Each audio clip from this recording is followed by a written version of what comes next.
All right, as these races are coming down in 6-minute centers, we already have our next event, which is at the halfway point of our 2,000-meter course, the men's novice for the sea-level final. This would be for crews between position number 13 to 16. And the 5 boats here might be 13 to 17, excuse my math. 5 boats here. This is Central Florida Rowing in lane 2, University of South Florida in lane 3, Tennessee in 4, University of Georgia in lane 5, and in lane 6, Northwestern State University out of Louisiana.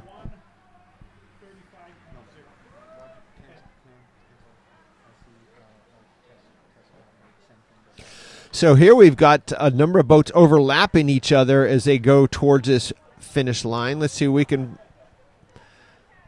determine here.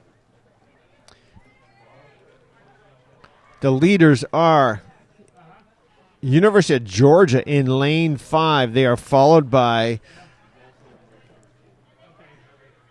looks like Tennessee in lane 4. And I might make a change of that. I'm going to call that University of South Florida in lane 3. So it's Georgia in first, South Florida in second. And there's close proximity to Tennessee in lane 4, right in between those two. And even closest to Northwestern State also in that mix. In the far side, of course, Central Florida. So I wouldn't even call second, third, and fourth at this time. But the leader, Georgia, in lane 5.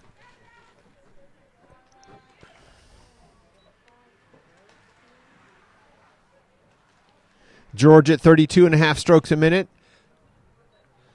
And it's going to be quite a race here for the third place finishers because 3 boats look like they're level across behind first Georgia, first Georgia and second University of South Florida.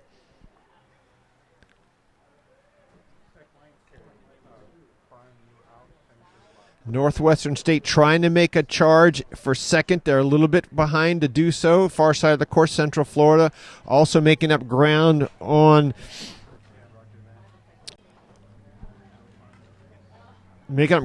Tennessee there in the middle of course.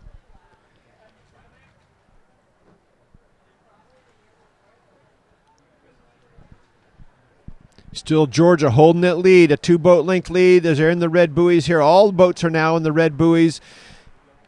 And as I mentioned, the 3rd, 4th, and 5th place crews are all overlapping. So every one of these coxswains has to be looking across to see what can they do to get into that 3rd place position, solidify that.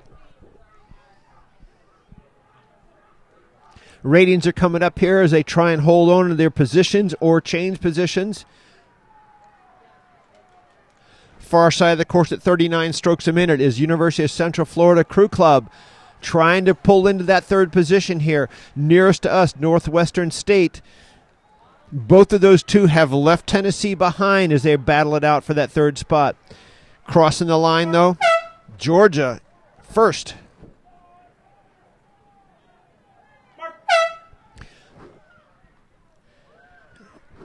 And South Florida in second. Central Florida 3rd, Northwestern State 4th, and right now it will be Tennessee in the 5th position. That does it for our men's sea-level novice 4 final. And we'll go back up to the starting line. This will be the women's novice 8. This will be the first 8 of the day for our different level finals. This is a club event, sea-level final. Again, there's 3 boats in here. This would be for positions number 13 through 15. In lane 3 will be William and Mary. In lane 4, Colorado. And in lane 5, Northwestern State University.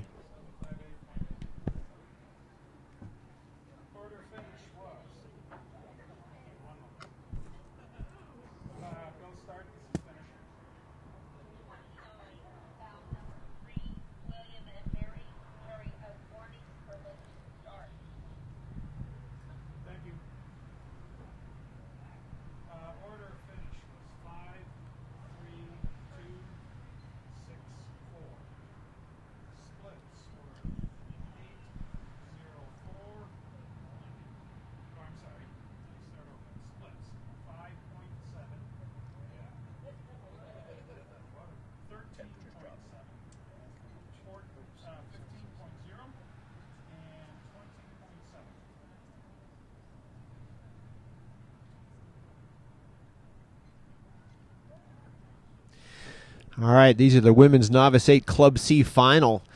And we are, again, going to be looking in the seeding lines, which is Colorado in between William and Mary and Northwestern State. William and Mary did have a warning for being late to the start.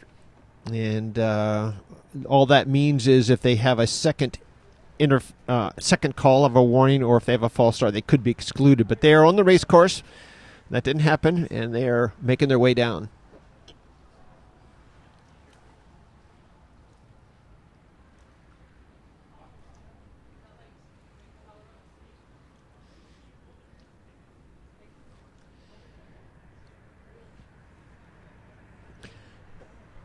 So the 8s, if you are near to the starting line, especially when you have a 6-boat race, there's a lot of noise that goes on. The coxswains are yelling and encouraging their teams. There's a lot of noise with the oars, so you have to concentrate in these boats, not look out. Coxswains are the ones that are basically the coach inside the boat, giving the commands that they need to the crew to try and keep them going. Strategy, changing stroke ratings, changing power if they can. And it looks to me like right now, lanes 4, Colorado, and lane 3, William and Mary, are very, very close to each other on this course as far as overlapping. Watching the coxswain of William and Mary look over to her right at the other team. As they approach the 1,000-meter mark, these two boats are overlapping with William and Mary with a slight edge over Colorado. This is 5 feet long. Trailing those two. This looks like a good race between these novice and Mary with a 1/4 boat length lead over Colorado.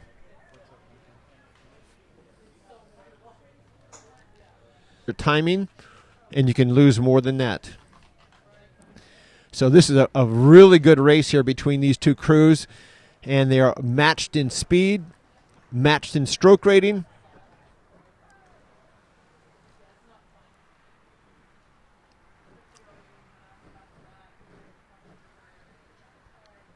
Northwestern State trailing behind, a couple of boat lengths behind, but back up there front, 500 meters, 700 meters, where these two crews are even with each other. The bows now a little bit closer than they were. It's now only about 10 feet separating these two boats. And it is Colorado making a run, trying to crack that lead that William and Mary had over them in Colorado, making a move here as they bring up their power, bring up their rating a little bit, and try and get past this other crew.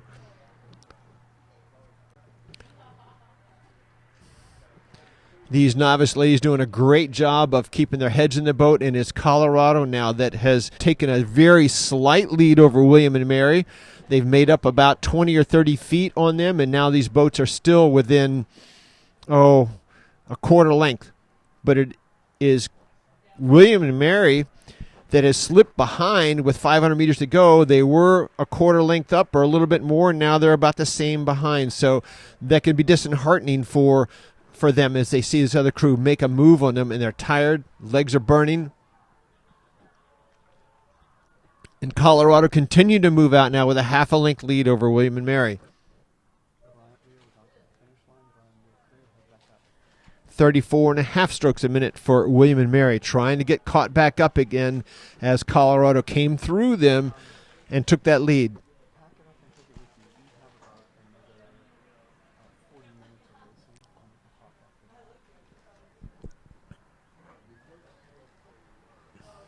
Holding their posture and keeping that boat tapping along.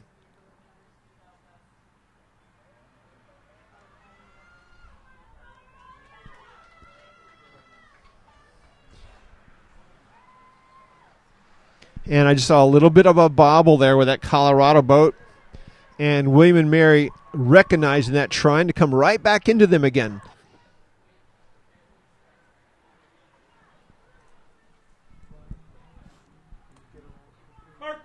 And that concludes the Women's Novice 8 Club C final with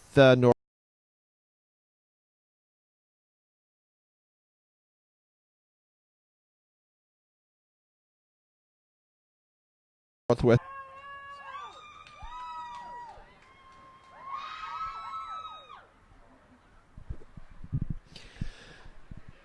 With these boats on 6-minute centers, novice 8C final. It's a 2-boat race or another match race. This is Alabama and Texas A&M. And by the looks of this down the course, these two boats are also evenly matched out there, meaning they are overlapping. Boat lengths are overlapping with each other.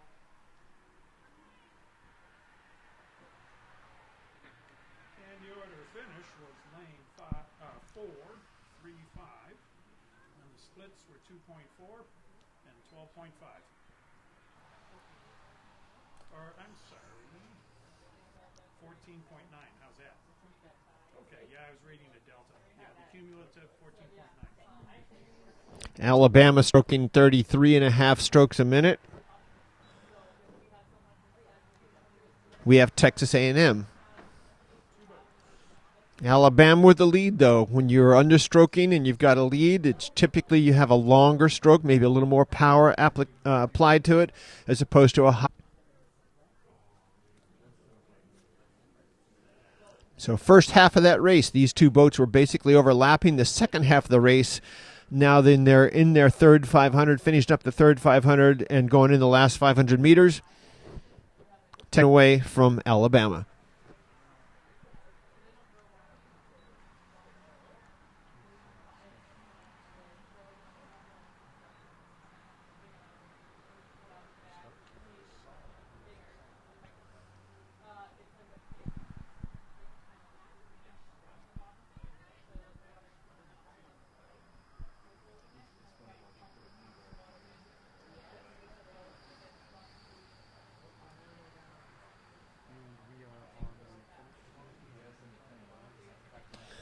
So Bama now into the red buoys. And we'll see if they're going to do anything about bringing that rating up, and it looks like they're trying to do. Yes, they are up to 35 strokes a minute. They've raised their rate of striking as they come in the red buoys for the typical line for sprinting or over Texas A&M.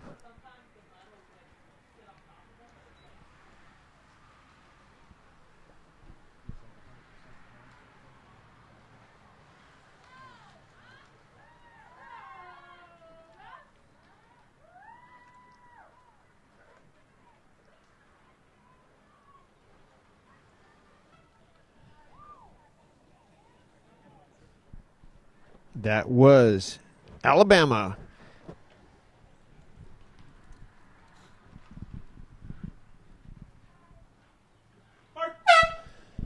Texas A&M, about 4 boat lengths of open water behind, still giving it their best shot as they came across the line. So we'll set the stage for the next event, which is the junior varsity men. This is their C-level final. Virginia Tech. These crews, these men's junior varsity 8s are already at the 500-meter mark, and we'll see if we can't determine who we have for a leader here.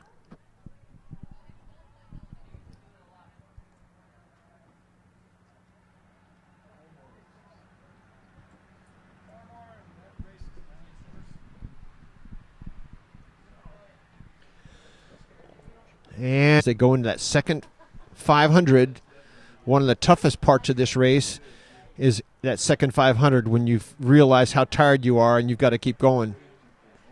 Embry-Riddle in the black and the white boat, the blue jerseys, they are from Daytona Beach.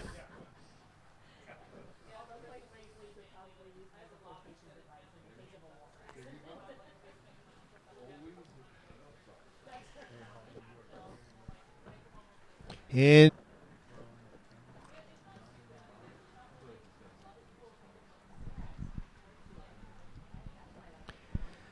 past the 1,000-meter mark, Embry-Riddle rowing very clean with poise and posture. Texas trying to stay with them, hopefully they can keep them within striking range, and Virginia Tech right on the heels, Texas. But they are hanging right on the tail of Texas. Those two boats are overlapping now. So as they go down the line here with Embry-Riddle out in front. Texas rowing a few beats higher, about 2 beats higher, but it is Virginia about 3 feet.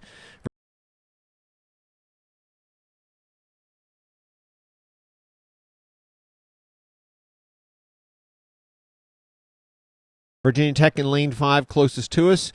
Texas on the other side of them in lane 4, but is what we call what they're trying to put on the other crew. If you can make the other crew make a mistake, make them look out of the boat.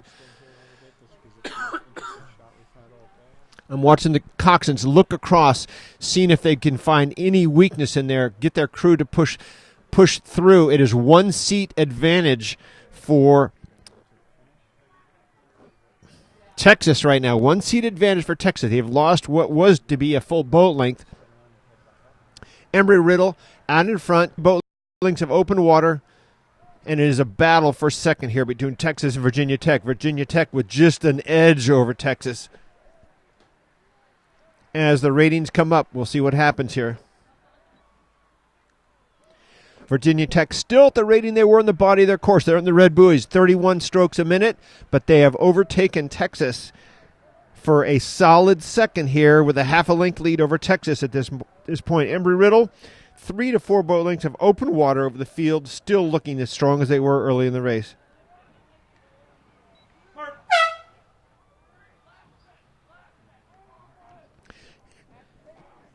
Virginia Tech now with a full boat length lead over Texas. Good effort by Virginia Tech to come from behind there to overcome.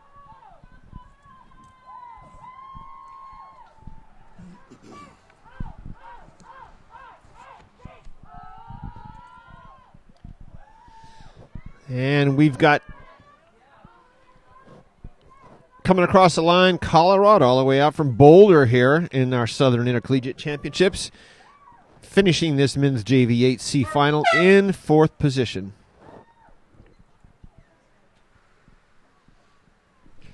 We have 3 events to go here today. Finals out there, B-level finals. Just for your information, tomorrow we will be running all the semifinals and grand finals in tomorrow's racing.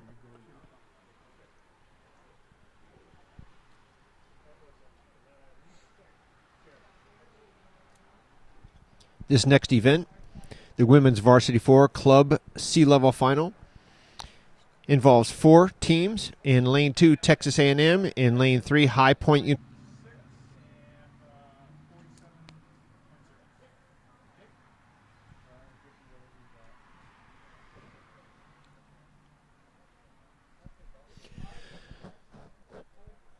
These crews now passing the 500-meter mark. Again, a 4-boat C-level final for 13 through 16 in the Southeast.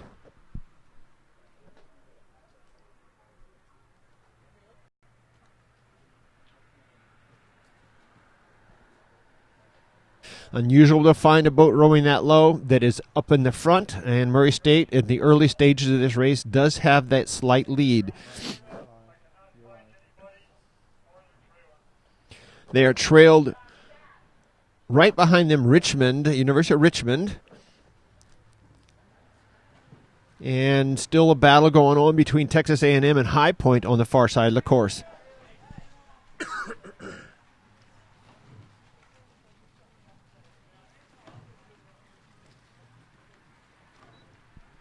Some coaches teach their crews to row. What's going to do it? You can outrun other crews if you keep the length and the posture inside the boat.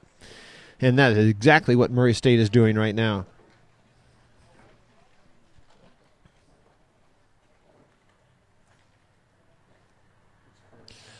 As we're watching some of these crews, the boats have the coxswain or the steering person up in the bow of the boat, much like a race car. Some are laying down to keep their center of gravity down low. Some are sitting up where it would be a little harder for the rowers to balance the boat. By High Point University for that second position. Texas A&M trailing, but still overlapping those 2 other crews of High Point and Richmond.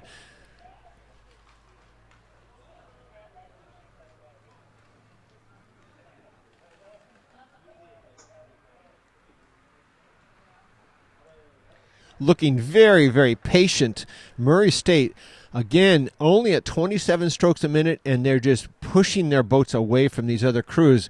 What that tells me is if they need to go up at the end of this race, they have a lot of room to do so, where these other crews rowing a little bit higher. High Point now looks like they are trying to push through. This is in the past 1,000 meters. They come towards the last 500 meters. High Point trying to get through. Richmond looking over and not able to challenge that. Even coming up on Richmond now is Texas A&M. So we'll see what's happening here with these three crews now that were delineated between Richmond,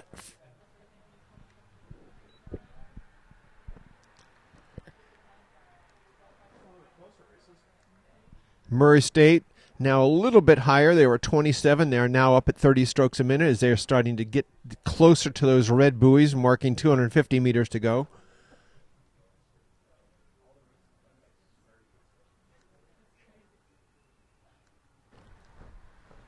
But it is a battle going on between that High Point University and Richmond, as Texas A&M lets them go a little bit. They were closing in, and I guess it was just a little too much for them to hold that pace. High Point had overtaken Richmond early on. Richmond still in the hunt here, but High Point has an edge as they come down into the red buoys. 200 meters to go.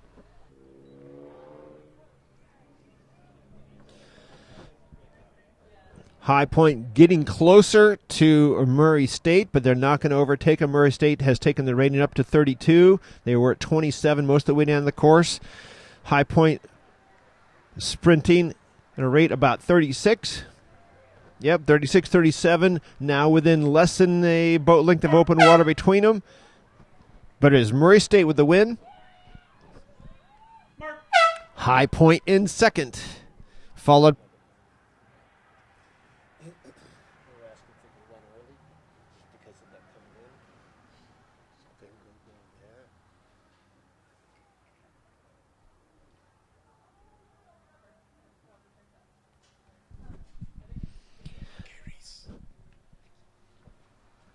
That concludes the women's Varsity 4 Club C final. There was a lot of celebrating going on in that Murray State boat as they came across that line first.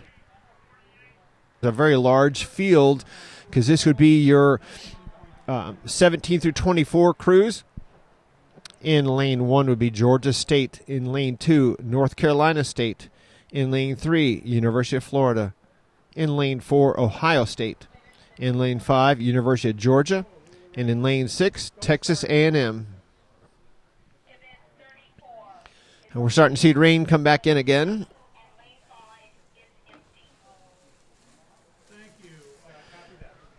We just got word that we have 2 crews that are not in this race. This was to be a 6-boat final for the men's Varsity 4D final. We are missing in lane 3, Florida, and also in lane 5, University of Georgia. So this is a race between Georgia State in lane 1, NC State in lane 2, Ohio State in lane 4, and Texas A&M in lane 6. Substantial lead over the rest of the field.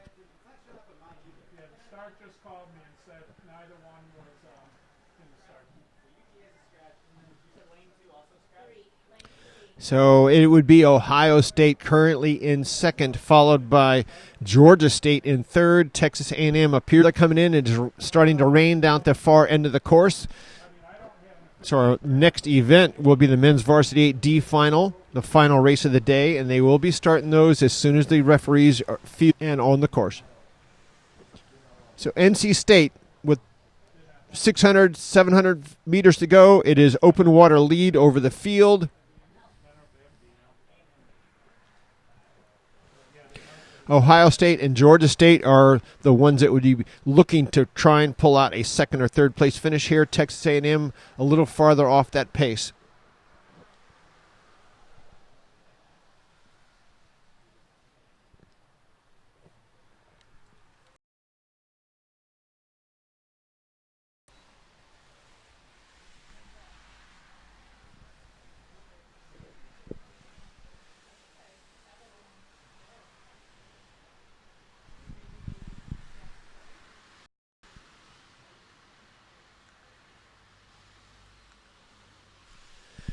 NC State doing a good job, and what's their goal here besides winning this race? Their goal would be to see how close they will be to the sea level.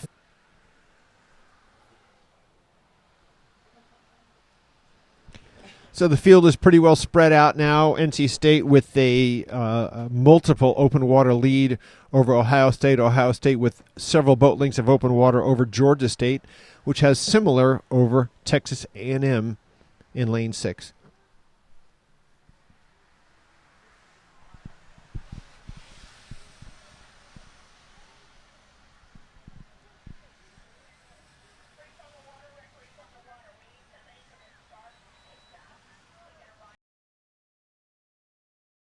He's through, enjoying this 6, 7, 8 length of open water lead over Ohio State.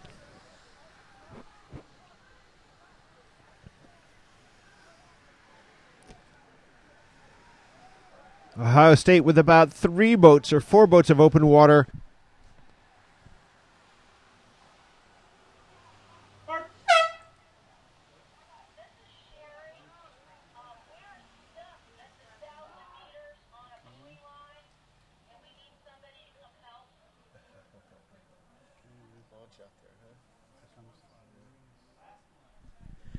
Vanderbilt University in 3, Washington University in 4, Virginia Tech in 5, and Emory University in 6. These boats are already coming up on the 1,000 meter mark, just shy of the 1,000 meter mark. We'll see if we can't get you our leader here. Finish was 2-4-1-6. Splits were 18.8, 30.6. And Washington University. Matter of fact, there's 4 boats, if not 5 boats, overlapping each other. So there's no clear advantage yet for Vanderbilt as they are being chased by Clemson, Washington, as well as Virginia Tech, and also Emory in lane 6. Looking to see if I've got anyone that is not in this between 4 of the 6 of these 8s. If there was a deck length between all 4 of these here as they go past the 1,000 meter marks, I'd be surprised. Virginia Commonwealth is a little bit behind that group, maybe a boat length of open water behind. Try and see if we can get a read on Emory here.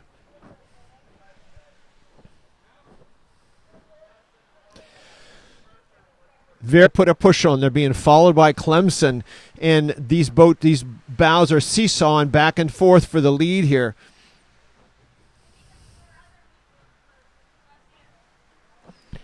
"37 strokes a minute for Vanderbilt. The bows are dead level between them and Clemson.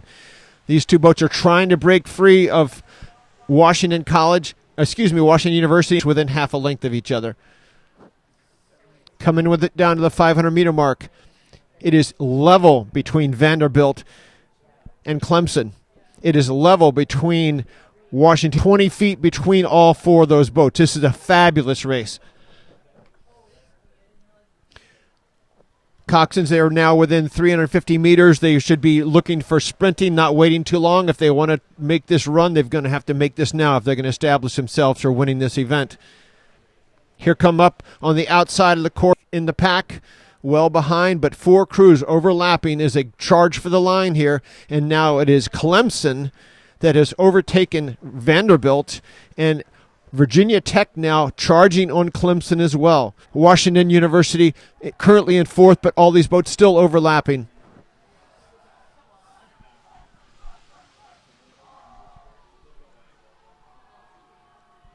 "35.5 strokes a minute for Clemson, with just an edge coming up. Virginia Tech in lane 5 trying to challenge him for now at 40 strokes a minute. Virginia Tech going to try and pull this off. They've been behind the whole time. They've been coming through in the last 500 meters. It is Virginia Tech and Clemson nose to nose. It is Virginia Tech.